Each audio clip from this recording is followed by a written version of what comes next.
कम लोग जानते थे लेकिन काम हो रहा था। एजुकेशन टेक्नोलॉजी आपने सुना होगा, बायजूस, वेदांतु, अन अकेडमी, एक्स्ट्रा मास, टॉपर्स, ट्यूटोरिक्स, स्टेप ऐप और भी बहुत सारे हैं। लेकिन एडटेक इंडस्ट्री आज की नहीं है। मैं ब्रेन साइंस ट्रेनर हूं, ब्रेन साइंस एक्सपर्ट हूं। मेरा मेन काम है बच्चों को स्ट्रेस फ्री लर्निंग देना। हमारी संस्था का मिशन है stress free learning through scientific mindset. वैज्ञानिक दृष्टिकोण के साथ पढ़ाई का और जीवन का तनाव खत्म करना। पढ़ाई तनाव मुक्त हो जाए, इससे अच्छी तो बात ही नहीं हो सकती है। सबसे ज्यादा स्ट्रेस उसी में होता है। हम भी अगर आज आपका एग्जाम आ जाए अचानक से कल परसों में, तो आप भी स्ट्रेस में आ जाएंगे। तो अभी हमारा काम क्या है? स्ट्रेस को खत्म करना, एजुकेशन को साइंटिफिक पर्सपेक्टिव देना। कैसे? हम लोग एजुकेशन के फोर्थ डायमेंशन है। फोर्थ, आज आपने कहा बहुत सारे एडटेक हैं। कई लोग एडटेक का मतलब सिर्फ ये मानते हैं कि कोरोना के बाद में जो ऑनलाइन पढ़ाते हैं उसको एडटेक कहते हैं। कई लोग एडटेक का मतलब मानते हैं जूम के ऊपर क्लास लेते हैं उसको एडटेक कहते हैं। कई लोग मानते हैं कि ये बायजूस और वेदांतु जो कराते हैं उसको एडटेक कहते हैं। मैं आपको बता दूं, एडटेक बहुत पुराना है, 1984 से है। एडटेक की फुल फॉर्म है एजुकेशन टेक्नोलॉजी, यानी कि टेक्नोलॉजी की मदद से एजुकेट करना। राइट? आप लोग बचपन में, आप में से किसी ने 1990s में, 92 में, 91 में सुबह 11 बजे एक प्रोग्राम आता था दूरदर्शन पे, तरंग नाम से। देखा है किसी ने? सब लोगों ने देखा है उस प्रोग्राम को। वो आता आज भी है, दूरदर्शन नहीं देखते हम लोग, है कि नहीं? तो जो तरंग प्रोग्राम आता था, वो प्रोग्राम जो ऑर्गेनाइज कराता है तब से लेकर आज तक, उसका नाम है CIET, central institute of education technology. Right? यानी कि कैमरा और तकनीकी सहायता से एजुकेट करना, that is called education technology. और ये बीएड के सिलेबस में, आप में से कोई टीचर है? Anyone out of you teacher है? राइट? बीएड किया है आप में से किसी ने? बीएड किया है कई लोगों ने। तो जब बीएड करते हैं तो तीन सब्जेक्ट पढ़ने पड़ते हैं, education psychology, education philosophy and education technology. तो थर्ड बुक जो मैंडेटरी सब्जेक्ट है, जो कंपलसरी है, बाकी ऑप्शनल आपका सब्जेक्ट होता है।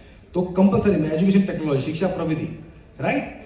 तो ये बहुत पहले से ही इसके ऊपर आ रहा था कि कैमरा से पढ़ाया जाएगा। कोरोना में इस पर ध्यान इसलिए गया क्योंकि माँ बाप जो बच्चे को कभी पढ़ता हुआ देखते नहीं थे, वो खुद कैमरा से पढ़ाने के लिए उनको बैठाना पड़ गया। तो अब समझ में आया कि ये चीज चल रही है। अदरवाइज ऐसा है नहीं, ये बहुत पहले से है। और ये जो कोरोना पीरियड में माँ बाप ने जूम एप्लीकेशन पे स्कूलों ने, या ये गूगल मीट पर स्कूलों ने पढ़ाया, ये एडटेक नहीं है। क्योंकि गूगल मीट और जूम और माइक्रोसॉफ्ट टीम, ये एडटेक एप्लीकेशन ही नहीं है। राइट? ये तो बिजनेस मीटिंग एप्लीकेशन है। कोरोना पीरियड में क्या हुआ था, उस टाइम पर ये जो कॉर्पोरेट हाउस है वो भी बंद हो गए। बड़ी बड़ी कंपनीज में ताले लग गए थे क्योंकि घर से काम करना था। तो उनको बिजनेस मीटिंग करनी होती थी, क्लाइंट की मीटिंग करनी होती थी, अपने एम्प्लॉय की मीटिंग करनी होती थी, एम्प्लॉय को क्लाइंट से मीटिंग करनी होती थी, सीनियर मैनेजमेंट की मीटिंग होती। तो उसके लिए बनाई है application. Right? That is not edtech. वो सिर्फ और सिर्फ स्कूलों ने कभी देखा नहीं था, तो अचानक क्या करते, तो स्कूलों ने ये किया। Otherwise that was not edtech. Edtech यानी एजुकेशन टेक्नोलॉजी, जिसके अंदर प्रोसेस्ड लर्निंग होती है। सब लोग सोचते हैं ऑनलाइन पढ़ाना खराब है।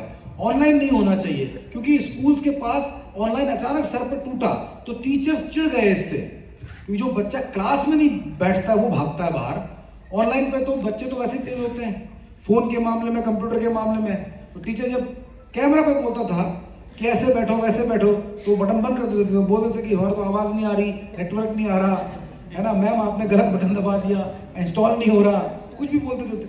राइट? तो टीचर के कंट्रोल में नहीं आए वो, तो उनको लगा ये बड़ी हेडेक है। उस टाइम उनकी मजबूरी हो गई, वो ट्रेन नहीं थे उसके ऊपर। अदरवाइज अभी न्यू एजुकेशन पॉलिसी में ब्लेंडेड लर्निंग जिसको कहा है, इसका मतलब यही है ऑफलाइन और ऑनलाइन को एक साथ कैसे पढ़ाया जाए। स्कूल में बच्चा टेक्नोलॉजी की मदद से ज्यादा अच्छा कैसे सीखे, और घर जाने के बाद बच्चा डिजिटल रिविजन्स कैसे करे। आप अगर कोई बुक पढ़ रहे हैं, इसकी बजाय कोई डिजिटल तरीके से किसी कंटेंट को रिवाइज कर रहे हैं, तो दोनों में से इफेक्टिव कौन सा होगा आप बताइए? डिजिटल वाला। कॉमन सेंस की बात है। वो बच्चे को अगर आप पढ़ाएंगे नहीं डिजिटल, तो भी वो घर जाने के बाद डिजिटल ही होगा। बस वो फिर यूट्यूब पे चला जाएगा, वो इंस्टाग्राम पे चला जाएगा, वो फेसबुक पे चला जाएगा, वो वीडियो गेम खेलने लग जाएगा, वो गेम खेलने लग जाएगा, या फिर वो नेटफ्लिक्स वगैरह देखने लग जाएगा। होगा वो डिजिटली। राइट? थोड़ी देर में। तो ये बात समझ में आई इंडियन गवर्नमेंट को भी, इसीलिए उन्होंने पढ़ाई का एक हिस्सा डिजिटल कर दिया, राइट। उस डिजिटल में प्रॉब्लम नहीं है, प्रॉब्लम है डिजिटल को समझे कैसे, यानी कि बच्चे को या एजुकेशन में टीचर को या पेरेंट को यह समझना है कि मोबाइल का इस्तेमाल कैसे नहीं करना है, राइट। मोबाइल का इस्तेमाल कैसे करना है ये नॉलेज है, मोबाइल का इस्तेमाल कैसे नहीं करना है ये इंटेलिजेंस है, राइट। तो इसके लिए बच्चे को यह सिखाया जाता है कि आप उसमें क्या पढ़ें, और मोबाइल पे तो पढ़ाना भी नहीं चाहिए, हम भी नहीं मानते, because casual approach. Mobile casual होता है, लेटे लेटे, घूमते घूमते, बैठे बैठे, खाते खाते, है कि नहीं, थोड़ा देख लिया, फिर कुछ और खोल लिया, फिर किसी का पास मैसेज आ गया, किसी का फोन आ गया, ये होता है। स्कूलों में स्मार्टफोन लैब होती है क्या? नहीं होती। बट स्कूल में डिजिटल लर्निंग होती है या नहीं होती है? कंप्यूटर लैब, बताइए। और आज से है क्या? कोरोना पीरियड से है क्या? 20 सालों से, 25 सालों से, 30 सालों से, है कि नहीं? तो कंप्यूटर लैब, कंप्यूटर बच्चे को दिलाया जाता है लर्निंग के लिए, एजुकेशन के लिए, यस और नो? यस।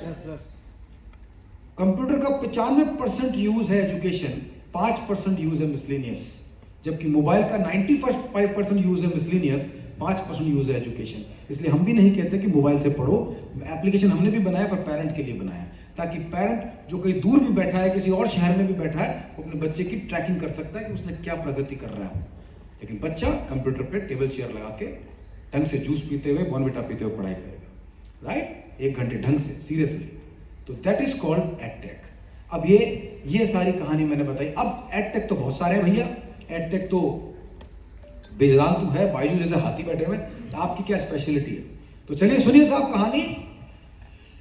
4,500 से ज्यादा एप्लीकेशन बन चुके हैं, 4,500 रिकॉग्नाइज्ड रजिस्टर्ड एप्लीकेशन है।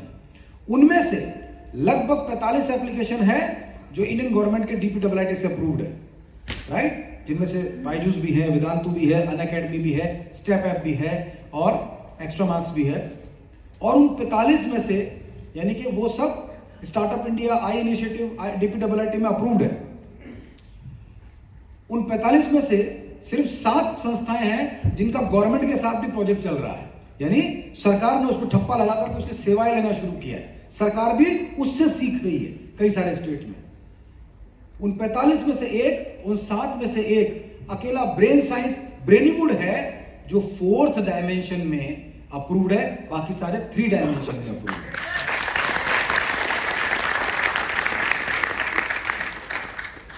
राजस्थान सरकार, गुजरात सरकार, उत्तरांचल सरकार, अरुणाचल सरकार, ये सब सरकार अपने प्रिंसिपल और टीचर्स को ट्रेनिंग देने के लिए हमें बुलाया, हमारे साथ समझौता, हमारे साथ एग्रीमेंट किया। ना सिर्फ भारत में बल्कि मलेशिया में मेरे को बुलाया गया। और जैसे यहाँ पर राजस्थान स्टेट होता है, गुजरात स्टेट होता है, दिल्ली स्टेट होता है, वहां पर नायबरी सैमलिन करके एक स्टेट है, उसमें यायासन, जैसे हमारे यहाँ पर एजुकेशन मिनिस्ट्री होती है, एजुकेशन डिपार्टमेंट होता है, वहां पर यायासन होता है। तो वहां पर मुझे बुलाया, उन्होंने प्रेजेंटेशन देखा and they are ready to sign कि भैया ये तो हमारे यहाँ पे सिखाइए, बट जीके उसमें इंडिया का है हमारे एप्लीकेशन में, तो उन्होंने कॉन्ट्रैक्ट दिया है कि इसको मलेशियन वाला करके हमें भेजिए। और मलेशिया के 3 स्कूल ने उसके बाद मुझे बुलाया और उन तीनों स्कूल ने हमारा लेबोरेटरी लगवाया, right, we have prepared the laboratory for them also.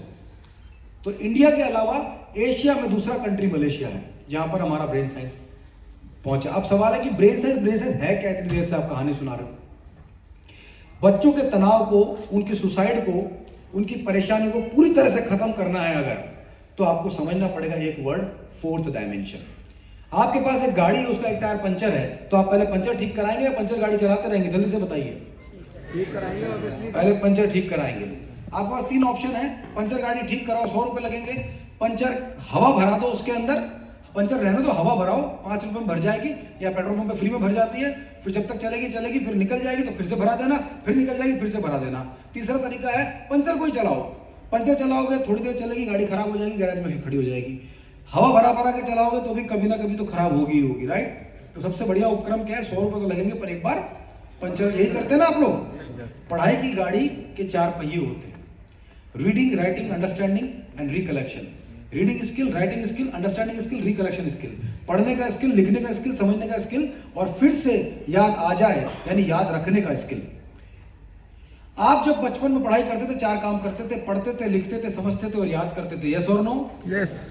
उसमें से पढ़ना सिखाया जाता है, पढ़ाया जाता है, पढ़ने को दिया जाता है, लिखना सिखाया जाता है, लिखाया जाता है, लिखने को दिया जाता है। समझना समझाया जाता है, समझना सिखाया जाता है, समझने को कहा जाता है। याद करना सिखाया नहीं जाता, याद कराया भी नहीं जाता, बस याद करने को दिया जाता है। यस और नो? Yes. This is